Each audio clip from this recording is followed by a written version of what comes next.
En esta ocasión vamos a estudiar el Salmo 51. Y el título que tiene es Dios perdona al penitente. Como verdad central de este salmo, que es un salmo de David, y vamos a ver también un poco lo que es el fondo histórico y literario. Como verdad central es Dios perdona a quienes se arrepienten de sus pecados. Vamos a revisar, como siempre, lo que es el panorama histórico literario de este salmo. En este salmo, David muestra una expresión, como dice ahí, de profundo pesar por lo que había sido su pecado. Él reaccionó con esta expresión de pesar, un sentimiento de dolor por lo que había realizado. Y eso fue totalmente genuino en su persona. Y lo expresa incluso en muchos salmos. En esta ocasión él había hecho algo en específico y eso también lo veremos más adelante. David va a demostrar entonces que el pecado revela una necesidad. ¿Cuál necesidad? Quizás se puede preguntar. Revela la necesidad de la misericordia y por otro lado también de la purificación necesaria de nuestro Señor. Y David, y esto es interesante, David le pedía esa purificación no al sacerdote, que era como se hacía en ese tiempo. David le pedía la purificación directamente al Señor, que Él fuera que lo limpiara, que lo lavara. David pedía también, a través de este salmo, a través de este clamor que levantaba a su Señor, la restauración. Pero la restauración primero a su gracia. Él dice, delante de ti, Señor, he pecado. No dice delante de las demás personas, delante de, en este caso, el reinado que yo pueda tener, sino que dice delante de ti, Señor, y solo delante de ti he pecado. David era un hombre lleno de defectos, pero también se pueden destacar, de, como decía, de que él era rey y las grandes hazañas que él había tenido. Y esto también lo relata en el libro de Samuel. Todas las personas, todas las victorias, todas las hazañas militares que él había tenido. Y como le puse ahí, es un salmo penitencial. Y muy similar a este salmo entonces también el Salmo 6, como para que se pueda hacer la comparación, el Salmo 32 y el Salmo 130. Desde un punto de vista histórico, que es el que estamos revisando, estas palabras que tiene David son posteriores a la reprensión que le hizo el profeta Natán, ¿se recuerdan? Después de que David había pecado, Natán fue donde él estaba y David respondió entonces con este salmo, con el Salmo 51. Después de que cometió adulterio con Betsabé. No obstante, dentro de este difícil contexto se le pueden también decir otro adjetivo. En este difícil contexto encontramos un salmo que describe de forma hermosa, ejemplar, la confesión, la contrición por el pecado, el sentimiento de la persona y el pesar, como decíamos, de la persona. Y la oración, entonces, para pedir a Dios que lo restaurara. Entonces tenemos el versículo clave de hoy, que es: los sacrificios que tú quieres son el espíritu quebrantado. Tú, Dios mío, no desprecias al corazón contrito y humillado. Eso está en el Salmo 51, el versículo 17.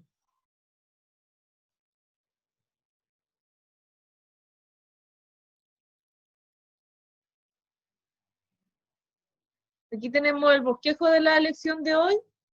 El punto número 1 es: Señor, ten misericordia de mí. Y eso va a estar entre el versículo 51, entre el versículo 1 y 6. Dentro del punto número 1 está la letra A y B, que la A es el amor y la compasión de Dios. La letra B, Dios conoce nuestros pecados. Luego en el punto número 2, vamos a ver, Señor, límpiame, y eso está entre el versículo 7 al 11. La letra A es más blanco que la nieve, y la letra B, un corazón puro. Y en el punto número 3 es, Señor, úsame. Y eso está entre el versículo 12 al 19. En la letra A tenemos enseñar y alabar, y la letra B, un sacrificio agradable. Colocamos una imagen, una de las tantas que tratan de bosquejar o de graficar más bien quién era el rey David. Algunas veces se piensa que los grandes héroes de la fe estuvieron exentos de lo que es las pruebas o son las tentaciones, pero nada puede estar más lejano de esto. Y si lo revisamos incluso a la luz de lo que nos dice la palabra, todos hemos pecado. Incluso dice, todos han pecado, por tanto están destituidos de la gloria de Dios. Y también la palabra nos dice, no hay justo, ni aún ni siquiera uno. Todos los seres humanos, en diferentes sentidos, o por más incluso que se diga, no, si esta persona es buena, la palabra nos enseña que todos hemos pecado. Pero los grandes héroes de la fe en ese sentido también entonces tuvieron sus tentaciones, sus pruebas. David también tuvo pruebas, también tuvo tentaciones. Él no es una excepción, aunque ocupó, como decía anteriormente, el trono de Israel, obtuvo grandiosas victorias. Él pecó de una manera devastadora, de una manera que lo destruyó, también, gracias a Dios, temporalmente lo que era la comunión con su Señor. Aunque muchos nunca podrían identificarse, y lo decía también anteriormente, con las grandes hazañas que David tenía, sus puntos más bajos pueden parecer en este sentido terrible, pero su arrepentimiento, su contrición y los puntos que vamos a revisar en ese sentido son un ejemplo para nosotros de la forma de arrepentimiento. A pesar de los graves pecados de él, el que fue el mayor de los reyes de Israel, este gran rey de Israel, enseña mucho acerca del arrepentimiento, de la misericordia y de la restauración. El arrepentimiento, yo creo que probablemente lo han escuchado, no es solamente un sentirse mal. El arrepentimiento debe llevar el sentirse mal, pero también debe llevar, como es la palabra que ocupa en el Nuevo Testamento, una nueva meta, un darle la espalda a lo que es el pecado. Sí debe llevar el dolo, el sentirse mal, claro, pero debe llevar también un arrepentimiento genuino, sincero, un apartarse del pecado y acudir con una necesidad de urgencia a Dios. En el punto número 1, entonces, tenemos, Señor, ten misericordia de mí. Y la letra A es el amor y la compasión de Dios, y esto está en el Salmo 51, el versículo 1 y el versículo 2. Ten piedad de mí, oh Dios, conforme a tu misericordia, conforme a la multitud de tus piedades, borra mis rebeliones. Lávame más y más de mi maldad, y límpiame de mi pecado. Mientras que en el texto que pusimos ahí de 2 de Samuel 11 y 12 se recogen algunos de los que fueron los mayores fallos, podríamos tildarlos, de David. El Salmo 51, haciendo una comparación, muestra la respuesta de David a esos terribles pecados. Al principio de este Salmo, en los versículos que leyó nuestra hermana, David se encomienda y depende de lo que es la misericordia de Dios. lo cual entonces nos indica que comprendía quién era ese Dios de gracia, es decir, ese Dios que se compadece con quien es pecador, y la misericordia, que tiene el significado del amor de Dios con aquel que está dolido, con aquel que está abatido, con aquel que está necesitado. Y David conocía a este Dios de gracia, conocía a este Dios de misericordia. David había pecado con Betsabé, había conspirado para asesinar a un hombre, con el fin incluso de cubrir ese adulterio, el pecado que él había realizado. Entonces fue, como decía antes, cuando Natán, profeta de Dios, lo enfrentó a David. ¿Y David qué hizo? No confrontó, en este caso, a Natán, sino que acudió a Dios, acudió a su palabra, acudió al Dios que conocía y confesó su falta delante de él. Y es interesante de que David tuviera 4 peticiones dentro de este salmo. La primera, David en el versículo 1 pide misericordia. Y fue en el primer lugar que pidió esta misericordia. Le pidió a Dios que no le diera lo que él merecía por el pecado que había realizado. En la raíz del arrepentimiento espiritual encontramos el reconocimiento de que tenemos un Dios que es amoroso, de que tenemos un Dios que se compadece de nosotros, se duele con nosotros, entiende más que nadie nuestro dolor y entonces acude a ese dolor para ayudarnos. Tiene compasión de nosotros, está dispuesto a escuchar el clamor de quienes somos sus hijos. David tiene una segunda petición, y en esta ocasión él le dice, borra mis transgresiones. David reconoció lo vil que había hecho, la naturaleza de su pecado, y fue al Señor para que Él lo borrara de, como podemos decir hoy día modernamente, de su historial, que borrara esa transgresión que Él había realizado. Pero también David pide que lo lavara, que lo limpiara. Y esto sale ahí en el versículo 2 que también leyó nuestra hermana. Esa es la tercera petición. Y también la cuarta petición, que van muy unidas, que lo lavara y que lo limpiara. Y uno de los eruditos decía que David, al decir estas palabras, probablemente se podía estar refiriendo a lo que es el sistema ritual o el sistema levítico de purificación. La purificación que le coloqué ahí, ritual. Si ustedes se recuerdan, en el Antiguo Testamento, los sacerdotes intercedían por el pueblo y tenía toda una ritualidad. Ellos tenían incluso algunas veces que salir de la ciudad, tenían que acudir al sacerdote, y él era quien intercedía por ellos delante de Dios al entrar en el templo. Era parte entonces, dicen algunos eruditos, de aquello, de que lavara, de que limpiara, y él le pedía, como decían antes, directamente a Dios. Es probable que David entonces usara la misma imagen de las vestiduras manchadas para hacer resaltar la mancha del pecado que lleva encima.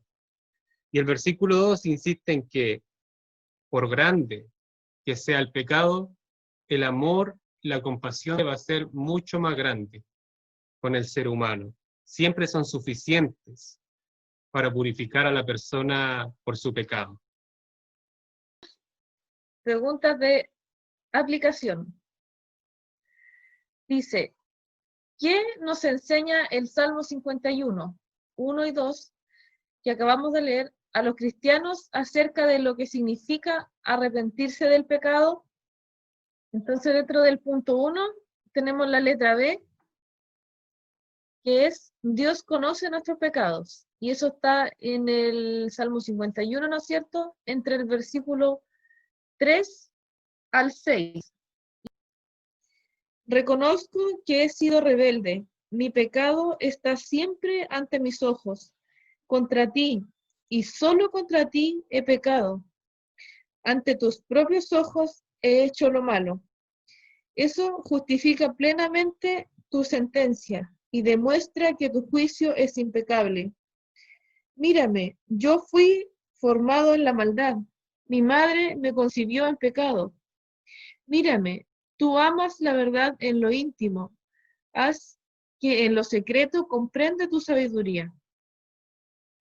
Como decía delante, el pecado de David, él dijo, sí, delante de sí estaba su pecado, pero también él resaltaba de que estaba delante de Dios. Él había pecado contra su Dios. Y como apunte agregamos que no se puede esconder lo que es el pecado.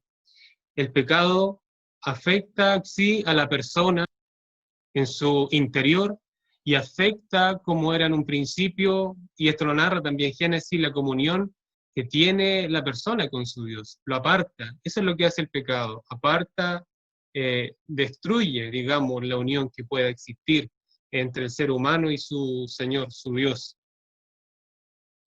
Pero el pecado de David, entonces no era una simple transgresión contra él mismo, o contra Betsabé, o contra Urías, o incluso la nación. Él dice, he pecado contra Dios. De igual manera, un acto no es pecado solo porque no haga daño a nosotros, sino también a los demás, a las demás personas. El pecado es pecado porque ofende a Dios. Y eso es lo que es el pecado, la desobediencia a lo que el Señor nos dice que está bien, a sus mandamientos, a su ley, a su palabra en nuestro caso.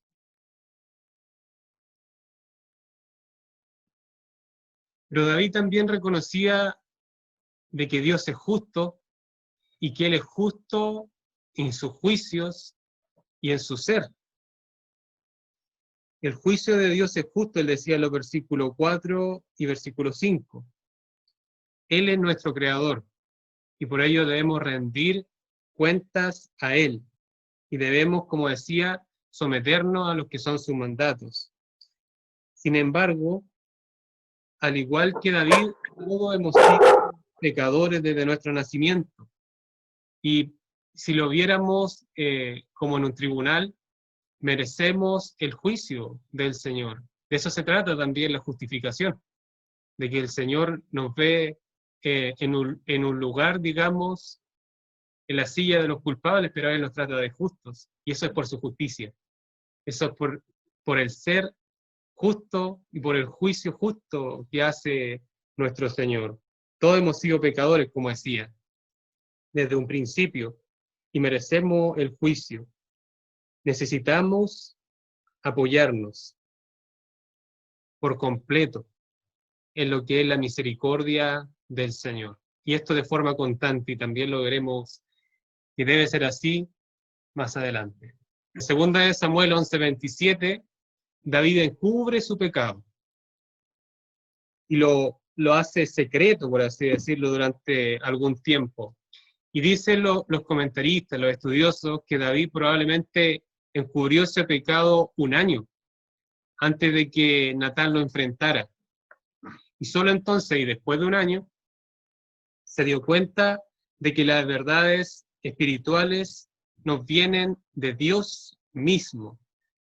Solo Dios le podría enseñar, solo Dios podría cambiar lo más íntimo de su ser. Eso es lo que nos dice también el versículo 6.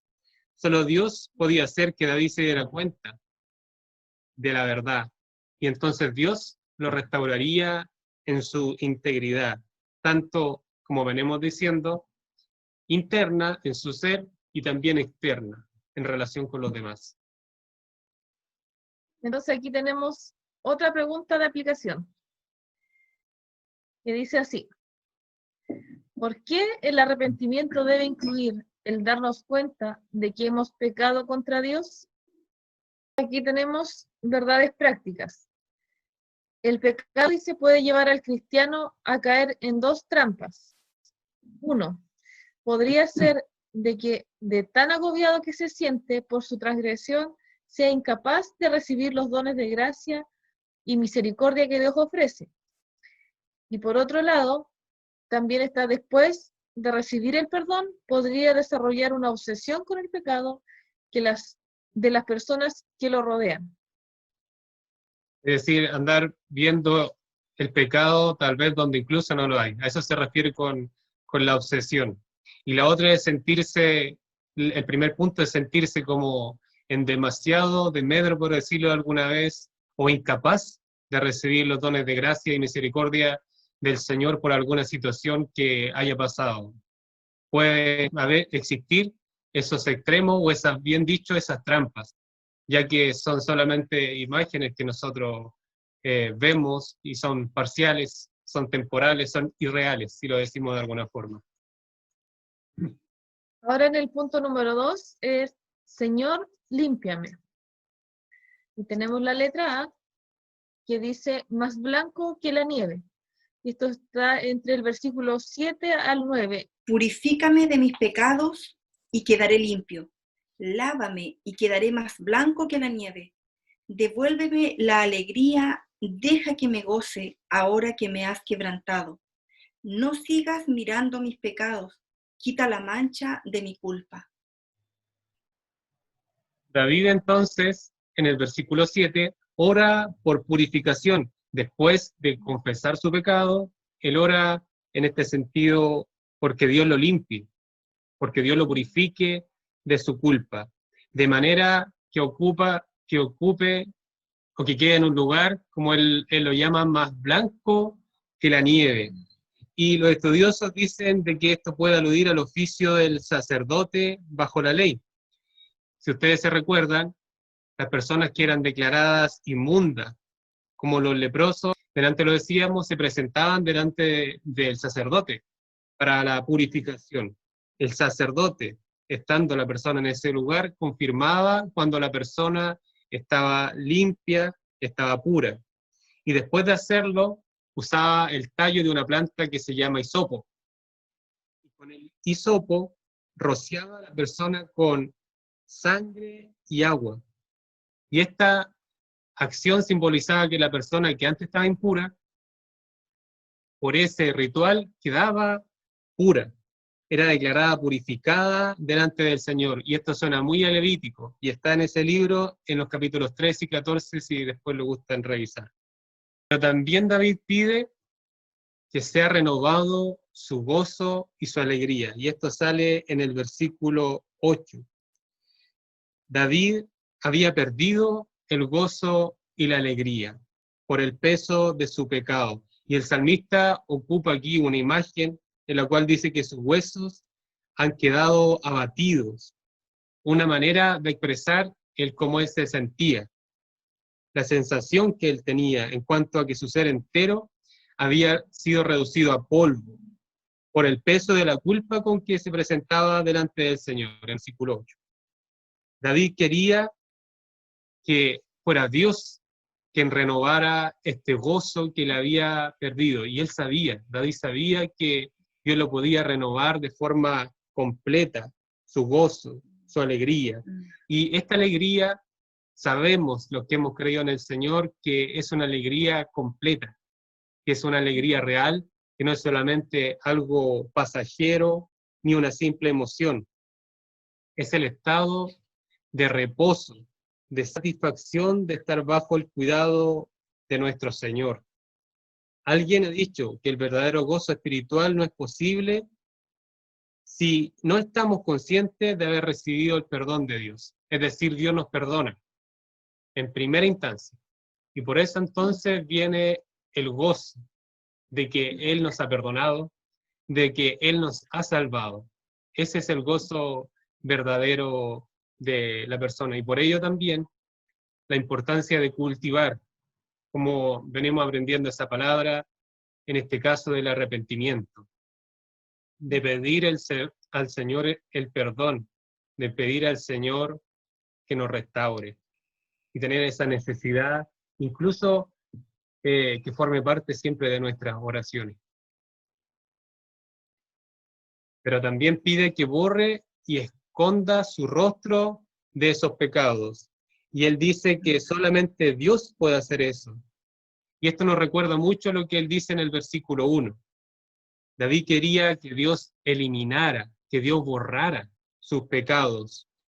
Una muy buena forma de recordar que solamente Dios puede hacer esto, solamente Él puede eliminar los pecados, puede quitar el pecado, y solo Él nos puede restaurar a una condición de verdadera pureza y hacernos realmente más blancos de lo que es la nieve. Entonces aquí tenemos otra pregunta de aplicación. Dice, ¿de qué manera las personas podrían tratar de purificarse a sí mismas y por qué esto es imposible? Entonces, dentro del punto número 2 que estamos viendo, está la letra B, que es un corazón puro. Y eso está entre el versículo 10 y 11. Crea en mí, oh Dios, un corazón limpio y renueva un espíritu recto dentro de mí. No me eches de delante de ti y no quites de mí tu Santo Espíritu. David afirma la necesidad de un corazón nuevo, de un corazón limpio, en el versículo 10. Él se dio cuenta de que sus pecados habían deshonrado delante de Dios hasta el punto de que él necesitaba de que mismo Señor que creara en él un corazón nuevo, un corazón limpio. Y con esto él se refería, y lo adelantaba también delante, de una condición continua, de una condición constante de renovación espiritual y de progreso. Él necesitaba una purificación que fuera más allá de un perdón o de un simple perdón. Él reconocía todo lo que él había hecho en el pasado y que con su propia fuerza y su propio poder no podía andar, no podía estar con su Señor. Necesitaba su ayuda para dejar su apetito, para dejar sus inclinaciones, para dejar lo que él fallaba. Necesitaba fortaleza para resistir los apetitos pecaminosos y entonces marchar por el camino del Señor. Necesitaba un espíritu firme y reconocía en Dios quién se lo podía dar. El temor de David, esto nos dice un poco el versículo 11. Él temía de que Dios lo rechazara. Y recordemos que aunque el espíritu del Señor había descendido sobre Saúl, ¿se recuerdan cuando él fue ungido como rey?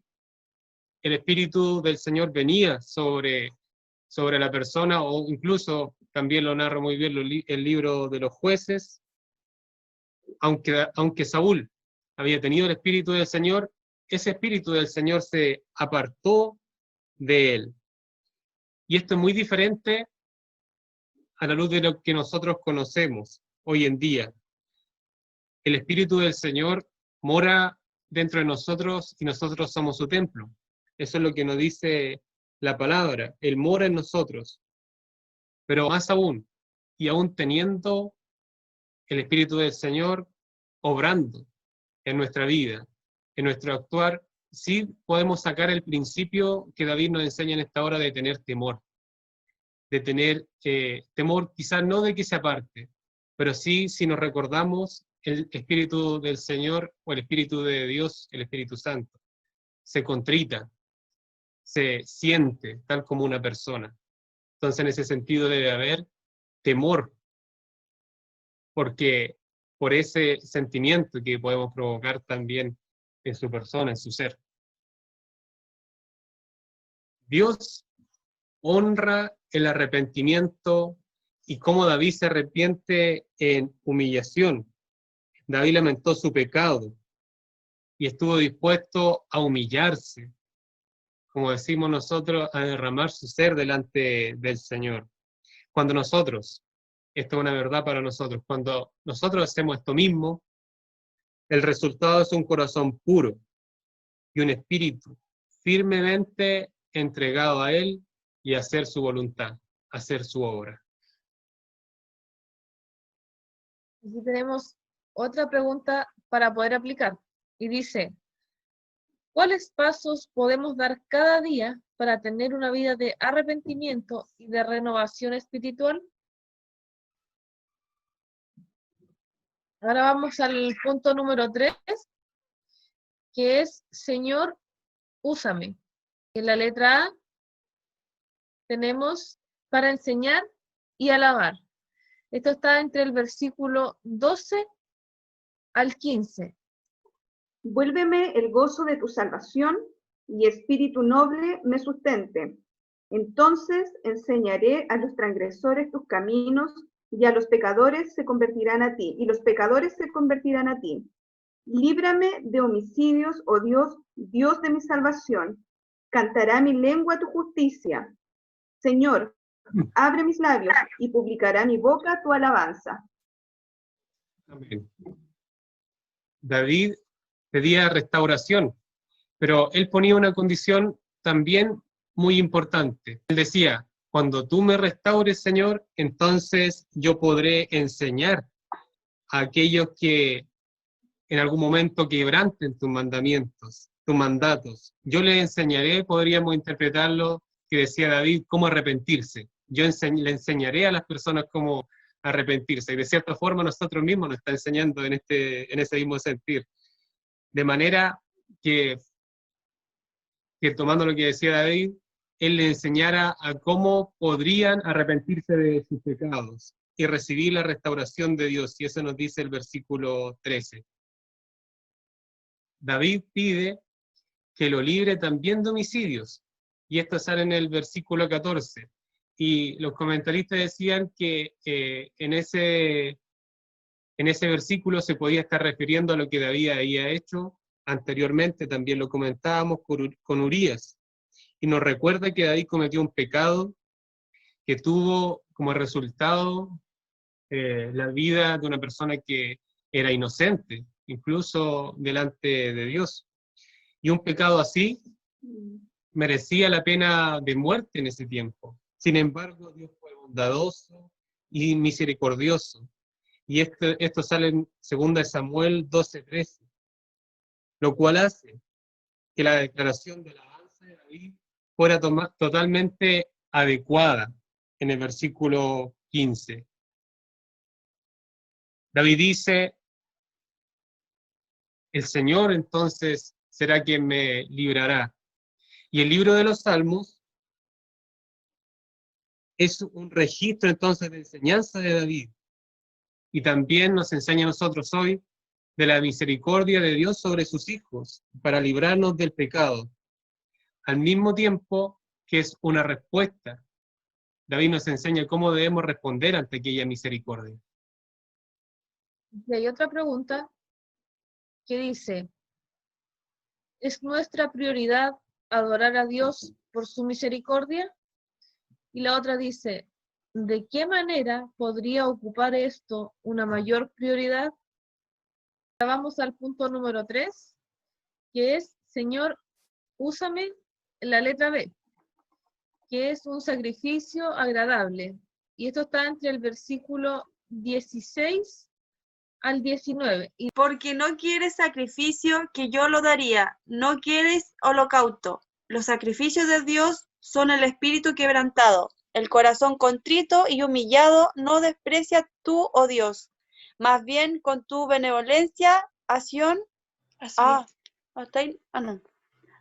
bien con tu benevolencia, acción, edifica los muros de Jerusalén. Entonces te agradecerán los sacrificios de justicia, el holocausto, ofrenda del todo quemada. Entonces ofrecerás becerros sobre tu altar. Hay un cambio en este versículo 16 hacia adelante y la forma en que David manifiesta su gratitud.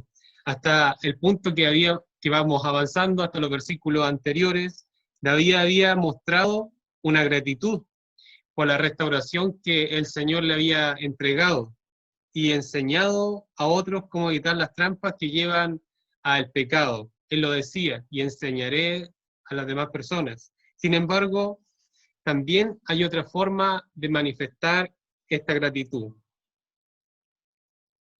A primera vista, nos podrá parecer extraño que David diga tú no te agradas en los sacrificios, los holocaustos, y ahora diga en los versículos finales que sí, está de acuerdo con los holocaustos y los sacrificios. Y la ley ordenaba que se hicieran estos sacrificios. Y en el versículo 19 nos dice, puede sonar contradictorio, pero no es así.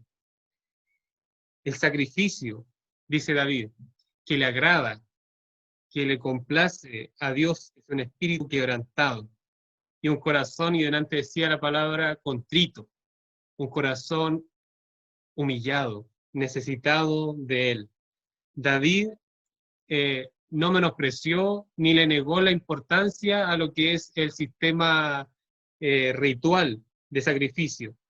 Él enseñó simplemente que el corazón contrito, que el corazón humillado debe ser el fundamento, debe ser lo central en el arrepentimiento. Eso lo dice en el versículo 17. ¿Qué le interesa más al Señor? Como sucede siempre, a Dios le interesa más la condición del corazón del ser humano que el que cumpla entonces cualquier observancia religiosa. El Salmo termina con los versículos 18 y con los versículos 19 y va más allá de los pecados personales de David. Este texto es una oración para pedir a Dios protección y bendición sobre Israel. Y esto reflejaría un tiempo de restauración espiritual y de gozo por la presencia del Señor en medio del pueblo. Entonces aquí tenemos otra pregunta de aplicación, que es, ¿por qué piensa usted que Dios no se complace solo en los sacrificios? Entonces aquí ya tenemos el llamado al discipulado. Dice, las enseñanzas maravillosas y gloriosas del Salmo 51 se vuelven realidad en nuestras vidas únicamente cuando acudimos a Dios como hizo David. El arrepentimiento puede ser difícil. Es duro humillarnos y reconocer nuestros errores. Sin embargo, si acudimos a Dios, tendremos muchas razones de alabarlo y regocijarnos. Entonces nos tocará a nosotros enseñar a otros acerca de este Dios misericordioso, que nos restaura y nos da vida nueva. Y vamos con las lecturas bíblicas para la próxima lección. Y vamos a estudiar Dios conoce a los suyos, un salmo que habla mucho de nuestro Señor, el Salmo 139.